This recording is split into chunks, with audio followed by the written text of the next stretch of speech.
That's a chunky bit.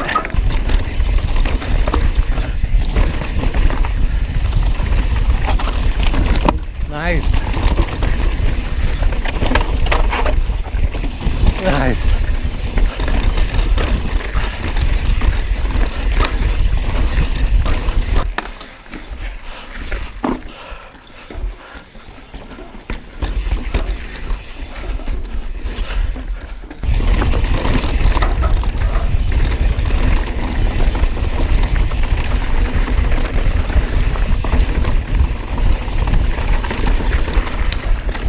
Yes, that's so smooth.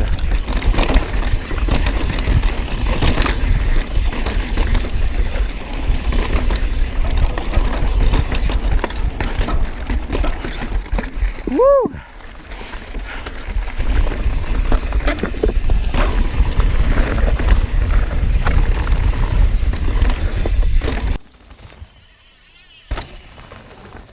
Hey guys, I just got back from my ride on the brand new 2020 Ibis Ripmo and the Pivot Switchblade that just came out in the last couple weeks. It's February 2020 and Tyler was kind enough to come out to the desert with me and ride bikes. We switched them back and forth and really took our time seeing the differences, and we had a lot of fun. The biggest takeaway I would say from the two bikes is that Pivot just climbs really well. That whole suspension tightens up and just propels with every pedal, just propels it up the trail. It's really incredible.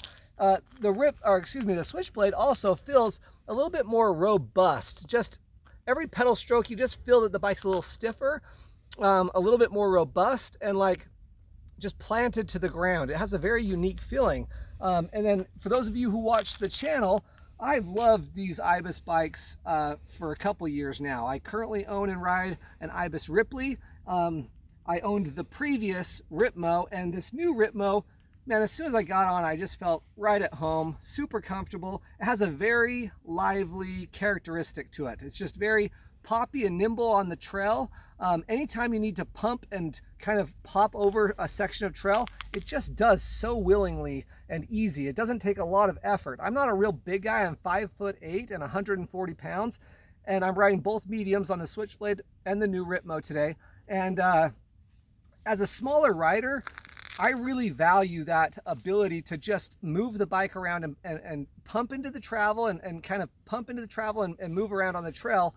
A bike that's more willing to do that really is a bike that I'm interested in. The Ripmo doesn't feel as stiff or as planted to the ground as the Switchblade, but it does feel like it maybe descends a little better. And the reason why is, for whatever reason, the DW Link suspension on the Ibis is more active and more open. It's very sensitive to any chatter on the trail. It's very active and has a good small bump compliance, is kind of the term I guess we use in the bike industry. But the reality is it's more willing to open up and be active. And again, as a smaller rider, I really appreciate that. The Switchblade, it would on the descents, it's not that it would get hung up on stuff so much. I mean, it maybe kind of did it. We're riding some kind of rowdy terrain down here in St. George, Utah, and it's not that it entirely got hung up on stuff. It's just that it would kind of, well, I guess it kind of did get hung up on stuff a little bit. It has that really planted to the ground characteristic the Switchblade does. And so maybe a bigger rider or a heavy rider or maybe a rider who rides a little harder might plow through that and be able to pump the bike through those sections of Chundari Trail easier than I do. It's hard to say, but in my experience, it feels like a very just smash it and go type of bike, whereas the Ripley is just more active, can move around the trail, pop off stuff, move around. Yeah, I think in terms of descending, I would give the nod to the Ibis. It just feels a little bit more willing to open up on the downhills. And also we should talk about stability. You would think from what I'm saying that the Switchblade would feel like the more stable bike.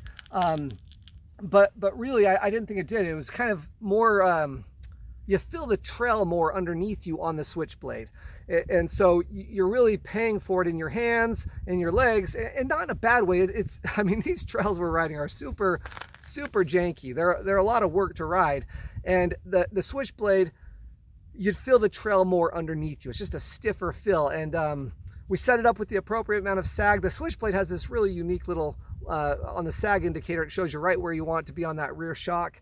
And both bikes are incredible. I would say that the Ibis, the new Ripmo, feels more stable going down. It just smooths out the trail a little bit more, and it just feels more stable and composed, especially on the higher speeds or when the trail got a little bit looser. I would say it felt like it was more stable. We picked it up from Salt Cycles in Sandy, Utah. They're a local bike shop of mine that is an Ibis and Yeti and Pivot dealer, and give them a call. Even if you're from out of town, give them a call. They're happy to answer questions. They do custom builds. They're just great. So talk to Chris or Jason at Salt Cycles. They can hook you up. The other thing I want to talk about is the ability to move the bike around on the trail. Like, think of coming through a switchback or through a tight turn, or a spot that drops down, like a drop that you can kind of roll, but you still need to be able to move around the bike. Both bikes have a really good geometry. They're a little different, but I would say that the Switchblade, it kind of feels like a little bit more work to move around on. It's not that it's cramped or anything, it's just it felt a little bit heavier and more work to move around the bike, whereas the Ripmo was more willing to just maneuver and turn around. Both bikes get through switchbacks just fine. I'm a shorter guy, and I can still ride a 29er and feel like I really can control the movement of the trail and the speed of the trail just fine. The next thing I want to talk about is price point. It seems like the new Ripley, Ibis has done a good job of keeping that price point where the previous Ripley was. And I really like that, where bikes are getting more expensive. And the Pivot, it did come in a little bit more expensive than the previous one, although it was many years ago that they had the previous generation Switchblade.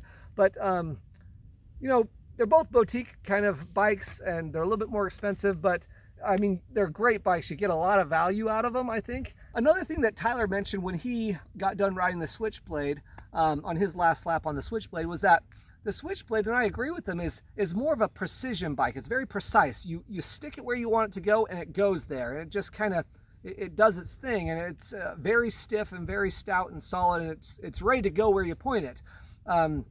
There's some benefits to that, but some of the downsides is, like, when you need to move around on the trail and pop off something, it's not as willing to do that. Whereas the Ibis, it's not as precise. You can just kind of like, just go, you know, and wherever the bike ends up, it's still pretty good. It's just very open. The suspension's open, and it's ready for whatever's in front of it. A good example of this is a couple of times, and I'm not sure how well we got this on the footage, but Tyler would send it off of a jump or something where the landing was kind of chundery, and it wasn't a great landing spot. On the Ibis, you can just land, and he's just composed and fine, whereas the Switchblade, you know, you kind of need to pick your spot a little bit better, I would say. I hope that's not a confusing speaking point. But yeah, both are incredible. The Switchblade really has a similar geometry to the previous Ripmo, where this Ripmo is just a little bit more slack in the head tube angle. How much of that affects the stability or kind of that willingness to just go wherever you want to go, you know, it might help a little bit, but both bikes are incredible. Man, if I had to pick one, I think I had more fun. Just in terms of fun factor, I personally had more fun riding the Ibis. For those of you, again, who follow the channel, you're going to think, oh man, Jason's turning into an Ibis fanboy, and I kind of am. You know, they're just such lively, fun bikes that just are really eager and willing to pop off stuff, and they feel nimble underneath you, and just there's a certain cadence or a certain flow that you can get into on this bike. It just finds its flow really easy on the trail, whereas the Switchblade for me was a little bit more work to find that flow. Both are incredible bikes. I'd be happy to own either one. If I was picking, I might pick the Ibis just because of the fun factor. Don't forget though, I think that Switchblade is, I think it is definitely a better climbing bike. It just motors up the trail so well. It's a great time to be a mountain biker. There's so many good choices right now, and these are two of some of the finest bikes you could really get. If you're still watching at this point, I'm glad that you stuck around. Please consider subscribing and liking this video, and subscribe to the channel, turn on notifications. I ride a ton of different bikes. That's the whole purpose of my channel, is to ride all the bikes, so those of you who don't get the opportunity to ride them can have at least some voice, you know, to tell you what they're kind of like. And I'm just an average rider. I like to ride all sorts of trails and bikes, and hopefully this feedback and information is useful to you. If it is, subscribe and like the video. Also, in the description down below are links to the clothes that I'm wearing, the shorts I use, the Smith glasses or Smith helmet that I use, Troy Lee Design gloves, all the stuff that I use. If you want to buy that stuff by starting your shopping through those links, it helps support my channel. I get paid a small commission on those things, and it does help me keep this channel going. I also have a hip pack that I use and wear. It's called Lab Austere. It's a minimalist hip pack. It just holds all your essentials, tubes, tools, a little bit of food right in here, your keys or your wallet, and then 2 water bottles. The nice thing about it is you can just grab it really easy, take a drink, reholster it super easy, and off you go. It's very easy to use.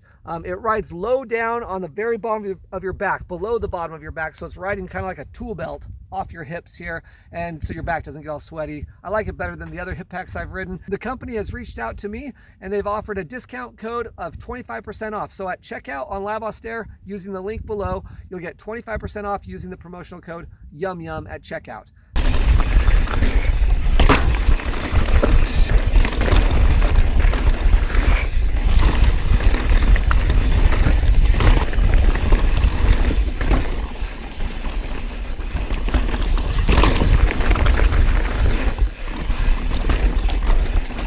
Yeah.